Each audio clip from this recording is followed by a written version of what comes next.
beautiful sky. Today the clouds are where they normally are at the average. You know, a couple of days ago, the whole sky was filled with dark gray clouds. But anyway,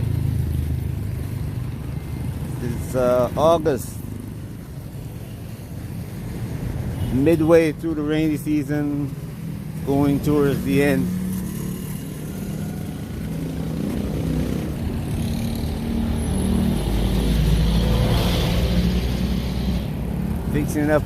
Fixing up a bus. Bought the bus, repainting it.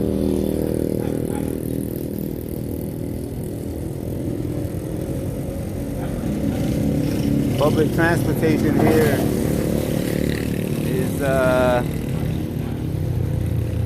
very important. So many poor people that have to get around.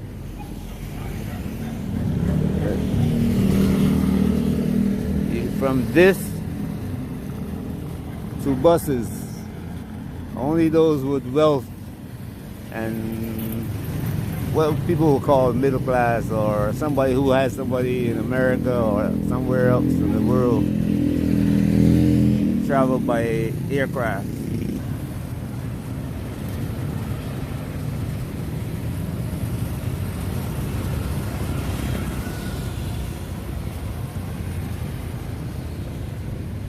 No matter what's going on in the world, this is still there, and it's still,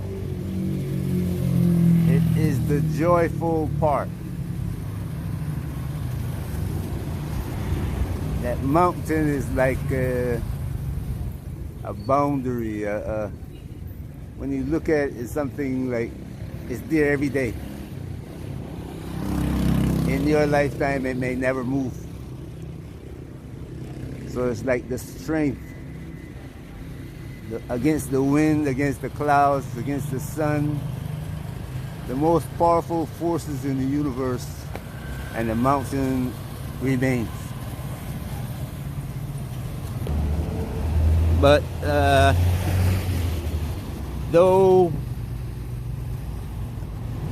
powerful nations are built on basic myths, you know. The mythology of the Roman Empire talks about the seven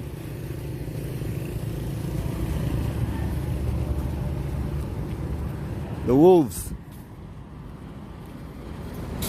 The British Empire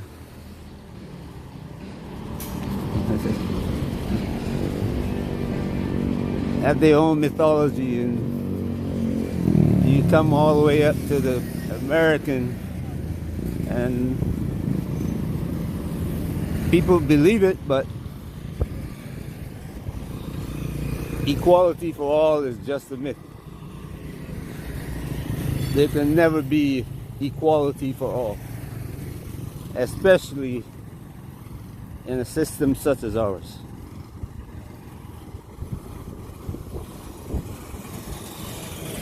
And though we might hear this thing about capitalism and communism and totalitarianism, they all built on the same principle. A large class of people working for almost nothing. System run by the people who make everything, who control everything. And not very often will you find somebody, whether it be a king or, well, somebody who calls himself a king. But there's some kings who, for 4 years, they take the spot of a king. 5 years. And Africa's is whenever he lives till he dies, but he's not called a king anymore.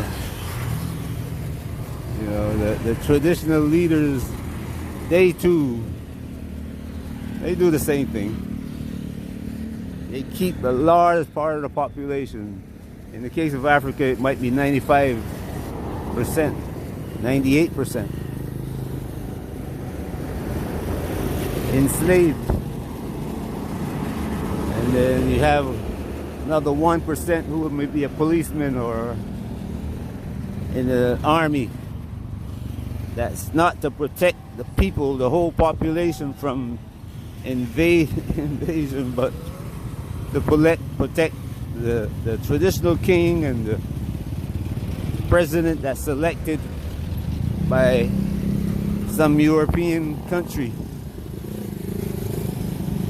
to keep him in power, like you see going on in Kenya.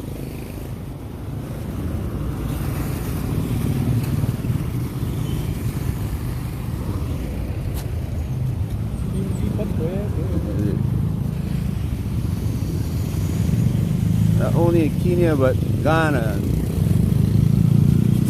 Nigeria.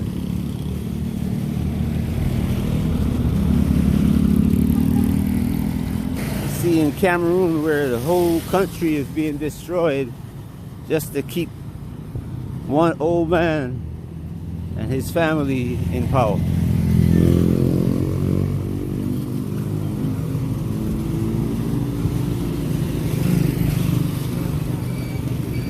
Gabon, where the whole family they pretend to have a coup, so the people will quiet down. But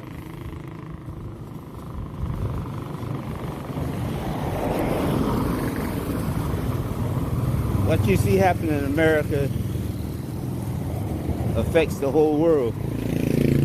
What happens in Africa affects the whole world too, but not in the same way. America has the military to go in and overthrow, take out whoever they choose. At least they used to. But you are seeing that this is no longer the case. But what you're not seeing is that as that power to relegate, not delegate now, to relegate, to take out somebody, is lessened. You see the instability in the U.S. economy. You may not look at the way they tell you it's caused by inflation. But what causes the inflation? They're not telling you what caused the inflation. And what has been happening is that from the time of George Washington, a decision was made, and every president of him after him follows it. And if you don't believe me, look at slavery. The decision to turn the African man in America into a slave and then bring in other Africans was made at the beginning of the American Constitution.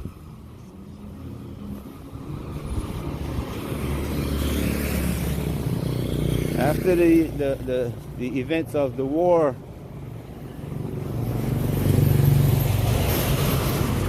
they sat down to write an agreement, and they all agreed that the black man would be the horse, the donkey, the bull. He's going to carry the whole load of the whole country.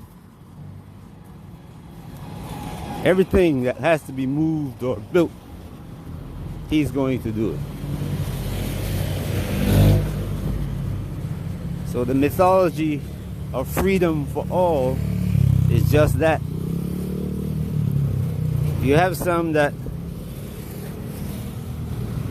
are given certain rights, but they're not given all rights.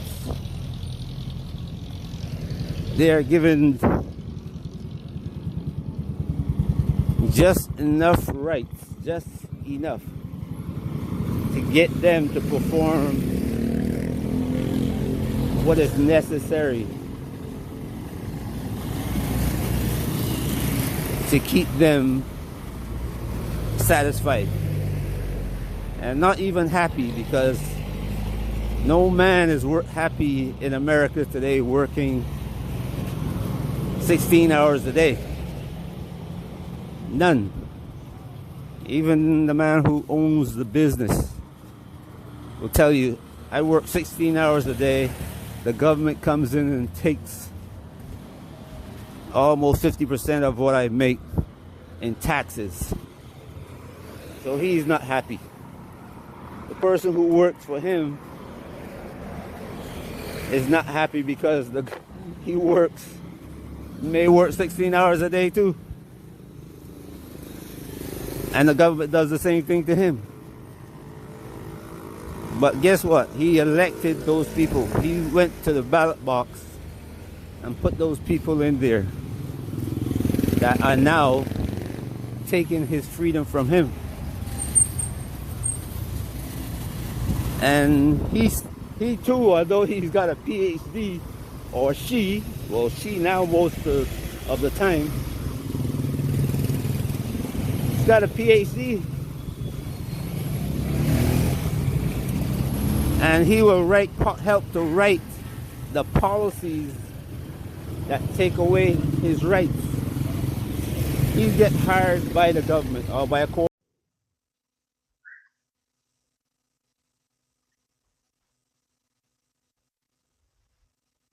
Company A, you call it Company A, but you can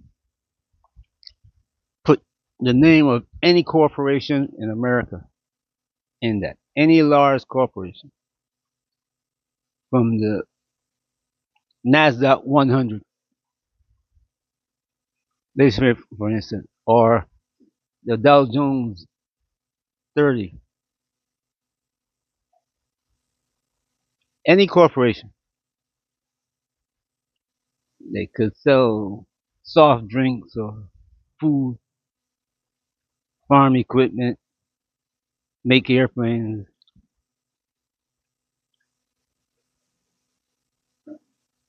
or import household items from China. But any one of them, they will hire somebody.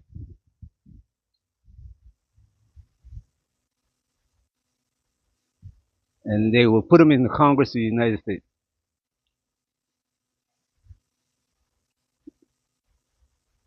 And he is there to change the rules and regulations that the Congress put in place.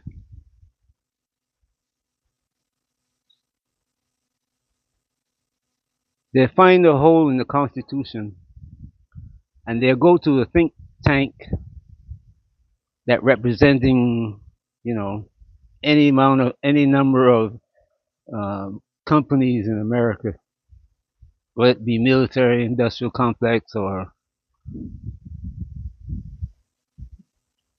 people who own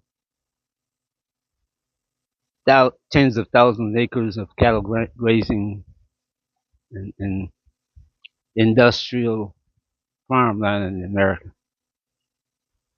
Put them in the Congress. And he'll change the regulations so that the things that you're not able to do, you can now do. Let's take, for instance, the banking system. They were put in place, there were laws put in place to keep banks from having certain activities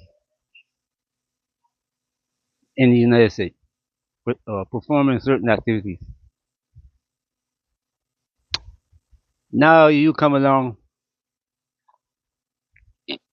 and the man that you sent to Now there are two of them, president and vice president. You sent them to, oh my goodness, a college in England, let's say. You give them a free scholarship to this college. And they go there, come back home, you put them in government. And when the time comes, you put them in the presidency. Now, when they choose a man, they come to your company and say, hey, let's choose this guy from Treasury for Treasury. Let's choose this guy to run this guy to run that.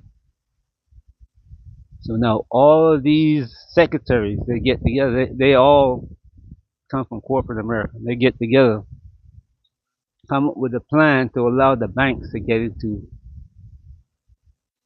something that they were not supposed to get into. So the laws that keep them from doing it, they change the law.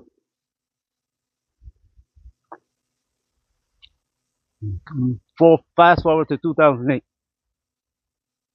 they changed the law that they changed and allow the bank to create this bubble that almost destroyed the whole economy of the United States, the whole world actually. Had not for China stepped in to save their behind.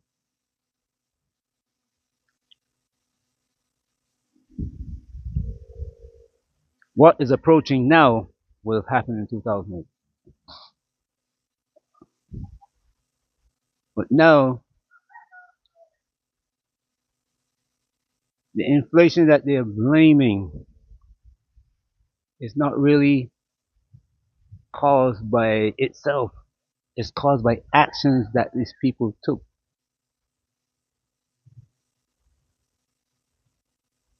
If you send $200 billion to, let's say, I don't know, Iraq, Afghanistan, you pay off the imams there so that they don't get their audience all upset about what you're doing in their country. That money has to be paid by somebody. And if they don't have enough money to pay for it, what they do is borrow. So now you got a problem is in the United States, they can't control the economy because the spending is too high. They're spending the money on all kinds of things that they shouldn't be. But the spending is not really going into the pockets of the people who lost their jobs, whose companies shut down. So it's not helping the US economy in the way that it should. It's ending up in the top 1.0001% of the American population. And the other 99% is losing. There are some of them, that 99%, probably about 5-10% of them, that are not losing as much. They're still making 100 million, 200 million a year. But 80% of the population, 90% of the population is seeing loss. And then there's the 70% of the population who can't even make ends meet. Granted, some of them are overspending. But let's say 50% of the population are working, but they can't afford to buy a house, can't afford to buy a car, they got a car, everything that all the money that they make per month or per year is spent, and they are borrowing money, credit cards or family, wherever they can, they are borrowing money. Where is that money coming from? They can't repay it. The government can't repay the loans that they're taking out, and now it's every month. The debt that comes up every month that has to be paid, the government has to go and borrow money from people who have a little bit of extra money. Some people, well, there's some people who, through their 401k, will have bonds, so they buy a few. But there are countries like China, Japan, Korea. It used to be Russia until they confiscated that. They buy U.S. bonds, and these bonds have to be repaid. All these things are affecting the so-called inflation.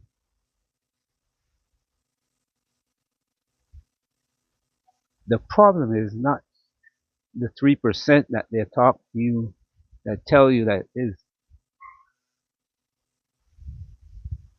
is higher than that.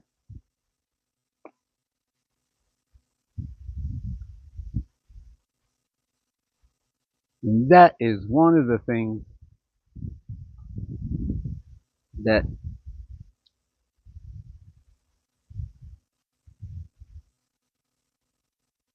is pushing the U.S. into a default.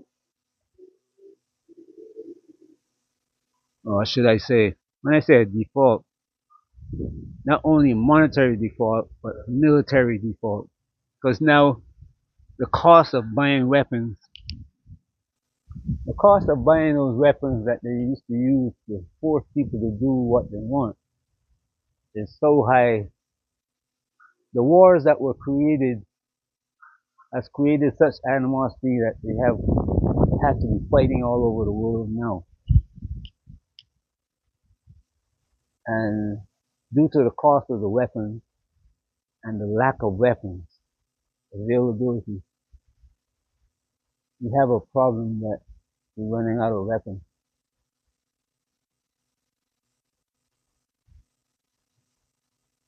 Due to the wars that we're fighting everywhere and have to supply them with weapons that we have no reserve to fight to defend the country, we're running out of those weapons. The increased number of unemployed people in America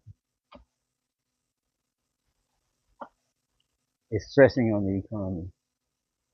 People can't spend money that they don't have, so the stores that used to sell washing machines and so forth, furniture going out of business. So you see where the situation is going.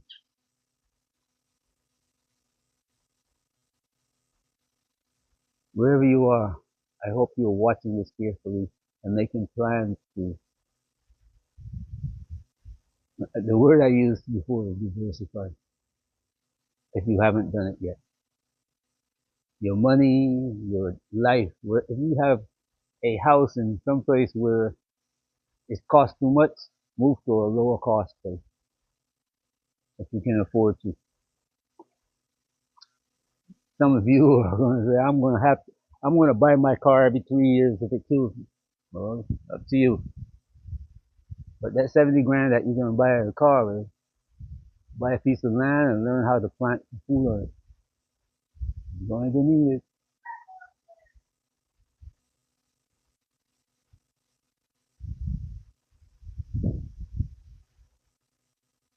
Wherever you are, have a great day. Remember, this is just information to help you plan. Don't get upset with me for telling you about it. You don't have to listen. Whether you listen or not, It's still going to happen. And those who, you can watch those in your family who don't listen and who don't see these things happening. What's going to happen to them? They're going to be knocking on your door, trying to live with you, borrow from you. Some of them might even try to hurt you when you can't or won't give what they want. So you have to prepare for all this. Peace. Have a great day wherever you are.